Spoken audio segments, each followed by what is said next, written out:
Hello everyone, this is CA Prachi Dhotka. Hope everyone is going well with their preparation. Today I am here to solve a question from profitability analysis of advanced management accounting of CA final. Without wasting the time, let's begin with the question. हम जो question solve करने वाले हैं वो है problem number 8 of practice manual of old course advance management accounting. Question क्या बोलता है? Aditya Decos Limited (ADL) is a leading manufacturer of luxury sanitary products and has divided its whole business into different product segments. At the last year, the management of ADL had decided to make some changes in its one of the product line AD. The improved version was made available for sale from 1st of April 2014. At the end of the financial year 2014-15, the Finance and Accounts Department has extracted some relevant data for the product line AD to analyze the decision taken last year. The data related with AD for the financial year 13-14 and 14-15 are as follows. अब हमारे पास जो product है AD, इसके 2 साल के comparable datas हैं. Okay, कैसा है कि 13-14 में मतलब विदाउट इम्प्रूवमेंट उसके डिटेल्स हैं और 14-15 में इम्प्रूव प्रोडक्ट्स के हमारे पास डिटेल्स. अब देखते हैं हमारे पास क्या डिटेल्स अवेलेबल है. Number of unit sold 4 lakh units 13-14 में इन्होंने सेल किया था 4 lakh units which increase by 30,000 and became 4,30,000 units in the year 14-15. मतलब इम्प्रूवमेंट की वजह से सिर्फ इम्प्रूवमेंट की वजह से इनका 30,000 यूनिट्स का सेल बढ़ गया है. सेलिंग प्राइस पर यूनिट जो कि 13-14 में 4,175 रुपीज़ थी, 14-15 में it increase to 4,325 rupees. Direct material consume 24 lakh kg थी. 24 लाख kg यूज़ होता है 4 लाख यूनिट्स बनाने के लिए. तो एक 1 यूनिट बनाने के लिए कितने kg of direct materials use होंगे? 24 lakh kg divided by 4 lakh unit is equal to 6 kg per unit. हमारे पास डायरेक्ट मटेरियल रिक्वायर्ड है हमें. Okay, cost per kg of direct material 13-14 में 470 था which increase to 485 in the year 14-15. Direct labor used 32 lakhs hours for the year 13-14. 32 lakhs hours जो है वो हम यूज़ करते हैं 4 lakhs यूनिट्स बनाने में. सो 1 यूनिट बनाने में हमें कितने लेबर आवर्स लगेंगे? 32 lakhs hours divided by 4 lakh units, that is 8 hours per unit. 8 hours per unit. Okay, 8 hours per unit and यहाँ पे हमें 6 kg पर यूनिट लगेगा. ओके, अब देखते हैं आगे क्या दिया है. रेट पर लेबर आवर हमारे पास क्या थे? पहले ₹30 लगता था in the year 13-14 which increase to ₹31 in the year 14-15.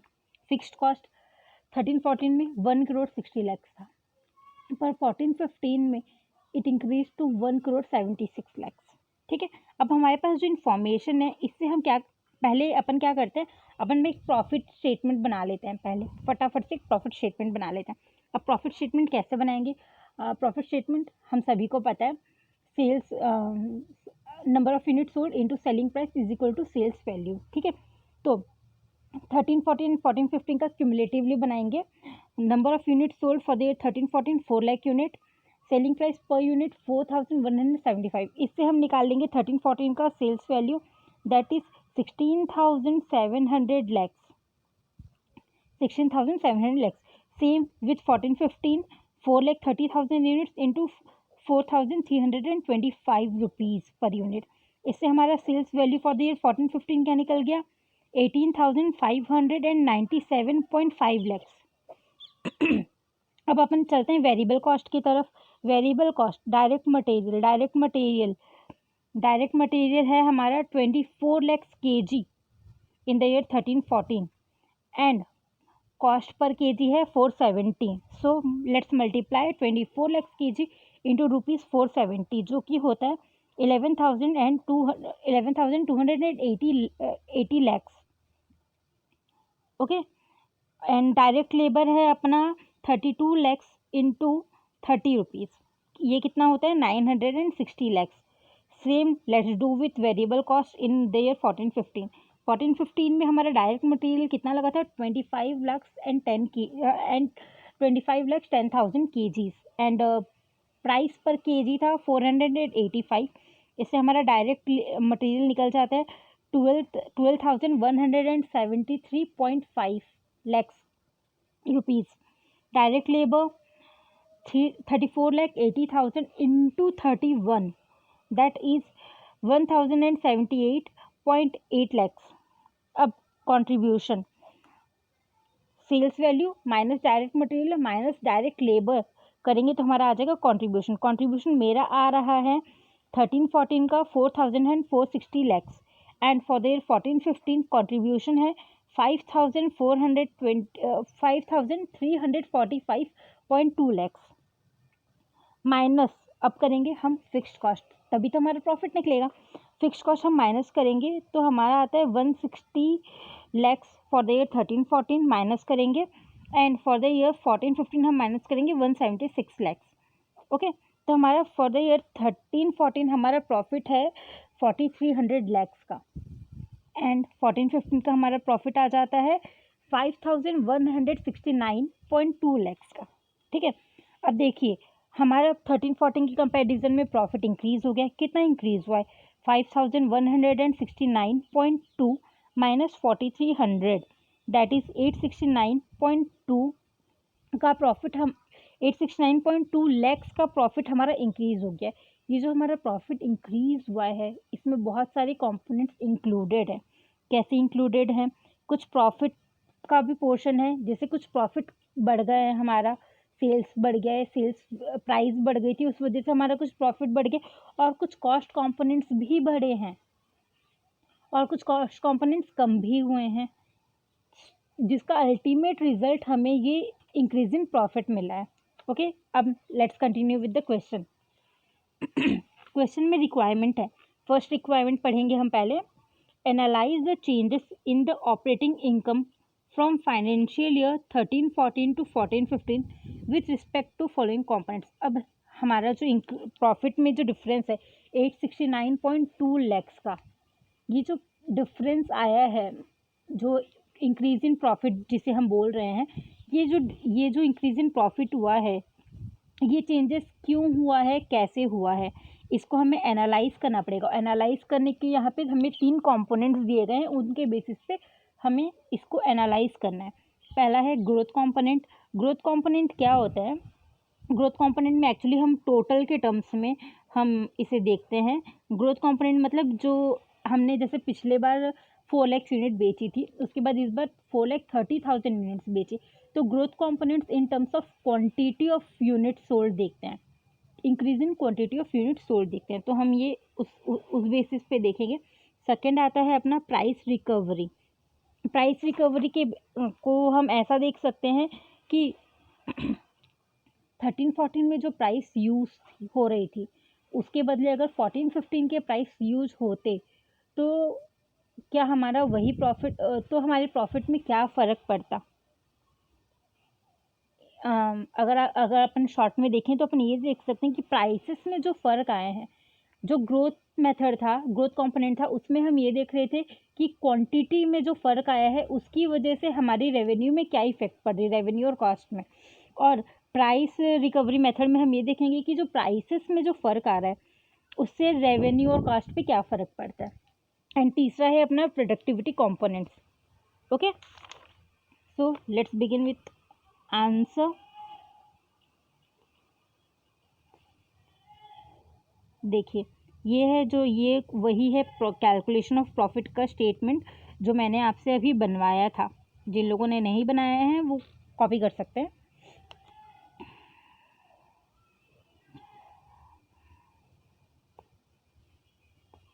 अब देखिए यहाँ पे हम एनालिसिस करेंगे। मैंने वो फर्स्ट पॉइंट लिखा हुआ है, analyse the changes in the operating income from financial year 13-14 to 14-15 with respect to following. जैसे कि मैंने आपको बताया growth with respect to quantity होती है। तो यहाँ पे हमने हम ये मान के चलेंगे कि अगर हमने पिछले साल 4,30,000 यूनिट्स बनाई होती तो क्या होता। 4 लाख की जगह हमने अगर पिछले बार 4,30,000 यूनिट्स बनाई होती ना तो क्या होता, हम ये देखेंगे। ठीक है, तो अब देखते हैं।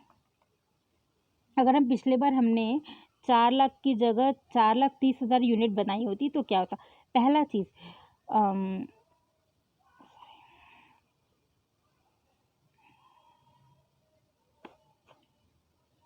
हाँ, यहाँ पे क्या होता है, अब देखिए ये जो ग्रोथ है ना, ग्रोथ का जो कंपोनेंट है ये दो टर्म्स में यूज़ होता है। पहला रेवेन्यू कंपोनेंट में हम देखेंगे, दूसरा कॉस्ट, मतलब पहले जो है हमारे रेवेन्यू मतलब सेल्स पे उसका क्या फ़र्क पड़ता है वो देखेंगे, दूसरा उसके कॉस्ट पे क्या फ़र्क पड़ता है हम ये देखेंगे।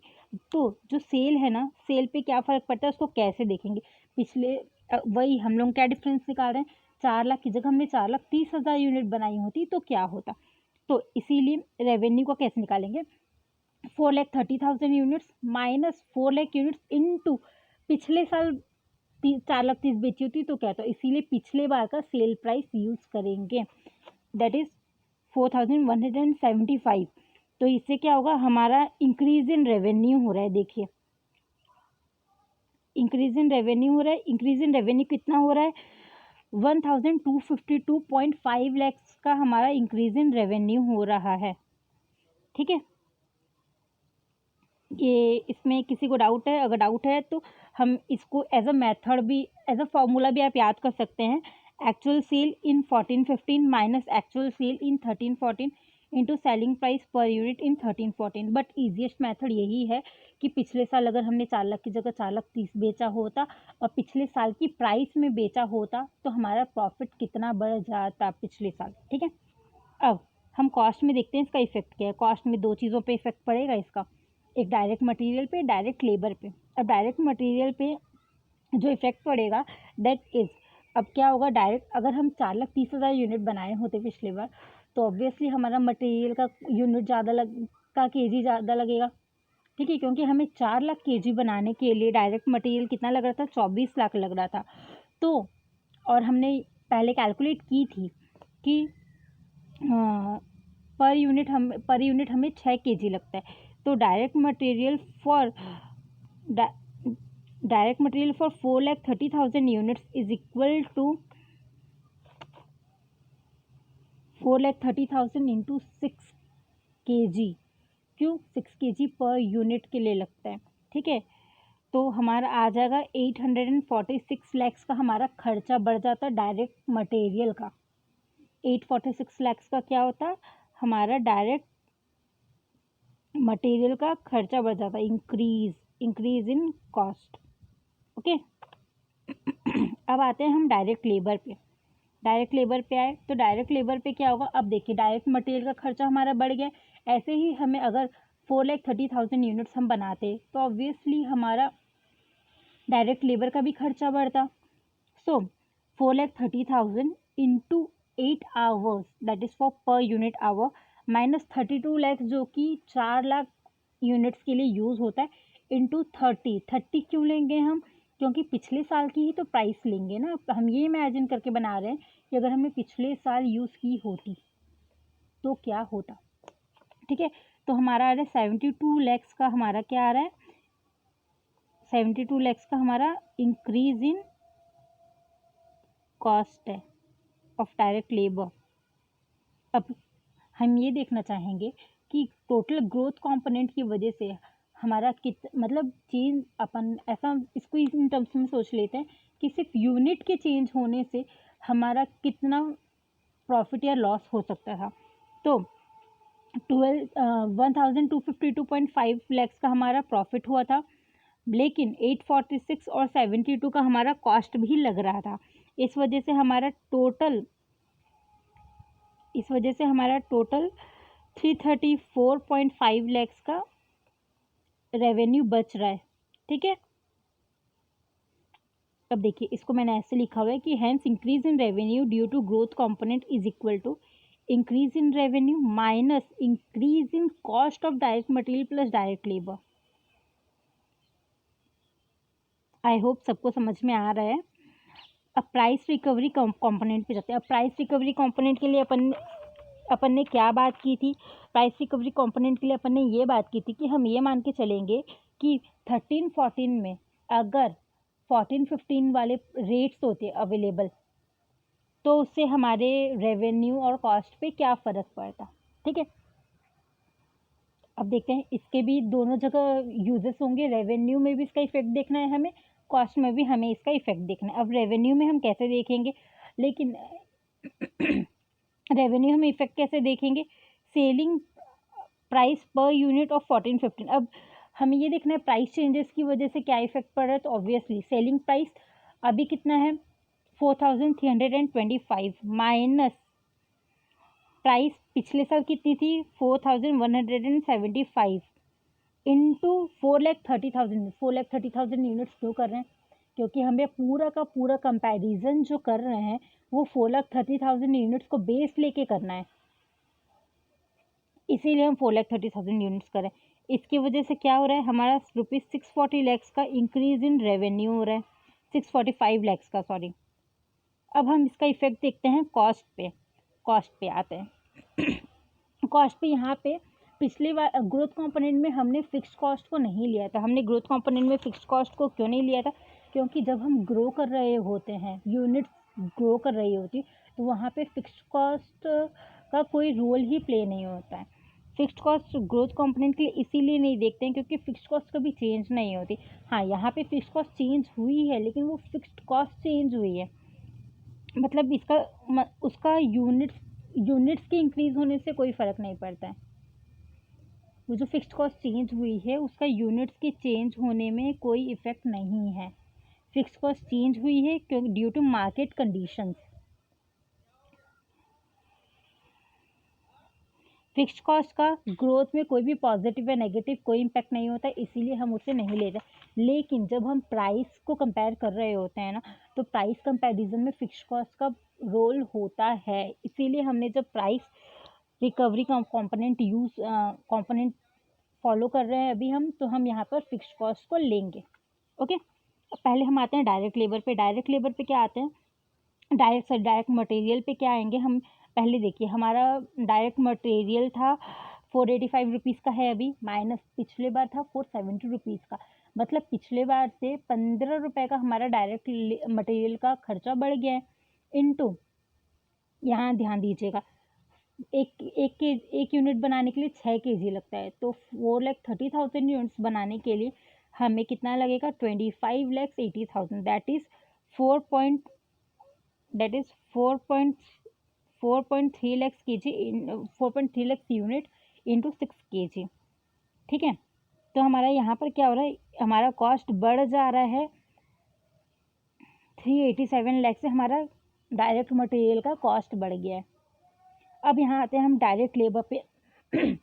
डायरेक्ट लेबर 13-14 में 30 रुपये था,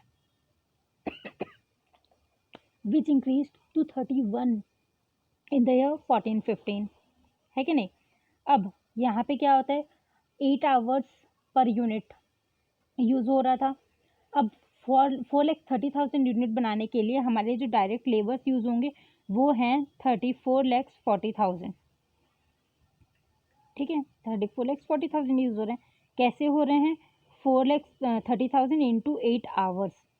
अब देखिए 1 रुपये बढ़ गया था और 34,40,000 यूनिट्स के लिए बढ़ा था, तो हमारा है 34,40,000 का कॉस्ट हमारा बढ़ गया डायरेक्ट लेबर का। ओके, अब आते हैं डायरेक्ट लेबर पे। फिक्स्ड कॉस्ट पे।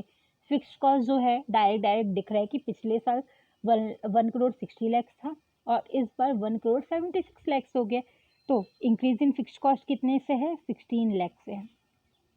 अब हमें ये देखना है कि जो हमारा प्रॉफिट है, एक्चुअल प्रॉफिट पे प्राइस रिकवरी कंपोनेंट का कितना क्या फ़र्क पड़ता है। ठीक है, तो अब यहाँ पे देखते हैं हमारा जो रेवेन्यू में इंक्रीज़ हुआ था, ये देखिए इंक्रीज इन रेवेन्यू था हमारा 645 लैक्स का था। ठीक है,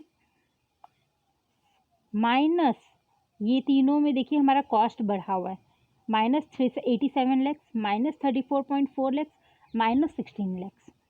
तो इससे क्या होगा, क्या पता चल रहा है, हमारा प्रॉफिट है वो 207.6 लैक्स से बढ़ा है। किसकी वजह से बढ़ा है, प्राइस रिकवरी कंपोनेंट की वजह से बढ़ा है। ठीक है, अब हम आते हैं प्रोडक्टिविटी कंपोनेंट। अब प्रोडक्टिविटी कंपोनेंट को कैसे देखेंगे हम, तो देखते हैं अपन प्रोडक्टिविटी कंपोनेंट को कैसे देखेंगे। ठीक है, मैं दिखा रही हूँ आपको प्रोडक्टिविटी कंपोनेंट को हम कैसे देखते हैं। अभी ये देखिए प्रोडक्टिविटी कंपोनेंट को हम यहाँ से कंपेयर करेंगे। देखिए हमने कैलकुलेट की थी 4,30,000 यूनिट्स के लिए, हमने यहाँ कैलकुलेट की थी कि हमारा 25,80,000 का रॉ मटेरियल लगना था। कैसे कैलकुलेट की थी? 4,30,000 इंटू 6 kg, इससे आगे था 25,80,000। लेकिन हमारा जो डायरेक्ट लेबर लगा है वो कितना लगा है? सिर्फ 25,10,000 है ना। तो हमारा यहाँ पर क्या हो रहा है? प्रोडक्टिविटी बढ़ी है, इस वजह से हमारा मटेरियल जितना लगना था उससे कम लगा है, 70,000 कम लगा है। और हमने यही चीज़ कैलकुलेट की थी लेबर के लिए। लेबर के लिए क्या कैलकुलेट किया था? 4,30,000 इंटू 8 आवर्स, 34,40,000। ध्यान देंगे 34,40,000 आवर्स हमको लगने चाहिए थे। ठीक है, बट हमारा लग कितना रहा है? 34,80,000 लग रहा है हमारा। तो इससे क्या पता चल रहा है कि डायरेक्ट लेबर की हमारी प्रोडक्टिविटी अच्छी नहीं थी, जिसकी वजह से हमारा 40,000 आवर्स एक्स्ट्रा लगा। अब देखते हैं, इफेक्ट दिखाती हूँ मैं आप लोग को। डायरेक्ट मटेरियल देखिए 25.8 लगना था, 25.1 मतलब 25,80,000 लगना था, 25,10,000 लगा है। और प्राइस आज के दिन में क्या प्राइस है? 485 रुपीज़ है। इसकी वजह से क्या हो रहा है? हमारा डायरेक्ट मटेरियल जो है ना, डायरेक्ट मटेरियल में हमारी सेविंग हो रही है। कितने की सेविंग हो रही है? 339.5 लाख, या फिर आप बोल सकते हो कि decrease in cost of raw direct material. ठीक है, पर यहीं हम जाते हैं लेबर की तरफ, तो लेबर हमारा लगना चाहिए था 34.4 लगना चाहिए था, बट हमारा लग कितना रहा है? 34.8 लग रहा है। तो और प्राइस क्या है आज के डेट में? 31 प्राइस है। तो 12.4 लैक्स जो है उससे हमारा डायरेक्ट लेबर का कॉस्ट बढ़ गया है। अब हम ये देखते हैं प्रोडक्टिविटी के कम ज़्यादा होने से क्या फ़र्क पड़ता है हमें। प्रोडक्टिविटी के कम ज़्यादा होने से हमें क्या फ़र्क पड़ता है? 339 का हमारा कॉस्ट बचा, माइनस 12.4 का हमारा कॉस्ट लग गया एक्स्ट्रा। इससे क्या हो रहा है? हमारा 327.1 लैक्स का कॉस्ट बचा को हम क्या ले लेंगे कि हमें इतने की प्रॉफिट हुई। ठीक है, ये एनालिसिस हमारा तीनों ख़त्म होता है यहाँ पे। अब हमारे क्वेश्चन में सेकेंड रिक्वायरमेंट क्या थी? Reconciliation of operating profit from financial year 13-14 to 14-15। अब ये जो है रिकन्सिलिएशन, मतलब आप लोग प्रैक्टिस मैनुअल का भी तरीका यूज़ कर सकते हैं, जैसे कि एक फेवरेबल कंडीशन को हम ऐड कर सकते हैं। मतलब जहाँ जहाँ हमारी कॉस्ट कम हो रही है या फिर प्रॉफिट बढ़ रहा है हम उसको ऐड कर सकते हैं, और जहाँ जहाँ प्रॉफिट कम हो रही है या फिर कॉस्ट बढ़ रहा है हम उन कंडीशंस को माइनस कर सकते हैं। अदरवाइज मेरे पास एक ईजी मेथड भी है। Okay, and I am showing you the easy method. आप लोग पीएम से कंपेयर कर सकते हो, answer is totally same. Reconciliation of operating profit from 13-14 to 14-15। अब यहाँ पे क्या हो रहा है? हमने याद है सबसे स्टार्टिंग में अपन लोगों ने प्रॉफिट कैलकुलेट की थी। अगर याद नहीं है तो लेट मी शो यू। ये रहा, ये अपन ने प्रॉफिट कैलकुलेट की थी। क्या था? 13-14 में हमारा प्रॉफिट था 4,300 लैक्स का। ओके, एंड 14-15 में हमारा प्रॉफिट था 5,169.2 लैक्स का। इसमें क्या होता था? हमारा प्रॉफिट इंक्रीज हो गया है 8 हमारा प्रॉफिट इंक्रीज हो गया है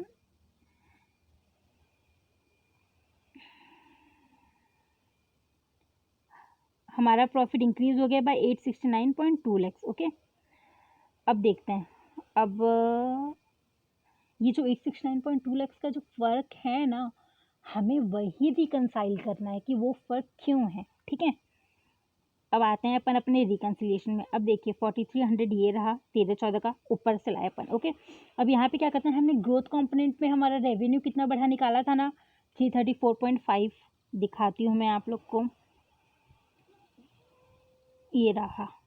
ठीक है, 34.4 लैक्स 5 लैक्स का हमारा प्रॉफिट बढ़ा था। इसको हम ऐड कर देंगे किसमें, ऑपरेटिंग प्रॉफिट ऑफ 13-14 प्लस हम और क्या ऐड करेंगे, प्रॉफिट जो हमारा आया था प्राइस रिकवरी की वजह से 207.6 लैक्स का, इसे भी हम ऐड कर देंगे प्लस प्रोडक्टिविटी कंपोनेंट की वजह से जो हमारा कॉस्ट बचा यानी हमारा प्रॉफिट है वो, उसे भी हम ऐड करेंगे 327.1 लैक्स। जब हम इन तीनों चीज़ों को ऑपरेटिंग प्रॉफिट ऑफ 13-14 में ऐड करेंगे तो हमारा ऑपरेटिंग प्रॉफिट ऑफ फॉर 14-15 आ जाएगा 5169.2, जो कि हमने ऊपर कैलकुलेट किया हुआ है। मतलब जो ये हमारा फ़र्क है ना 869.2 का, उस फ़र्क को हमने क्रॉस कर लिया है।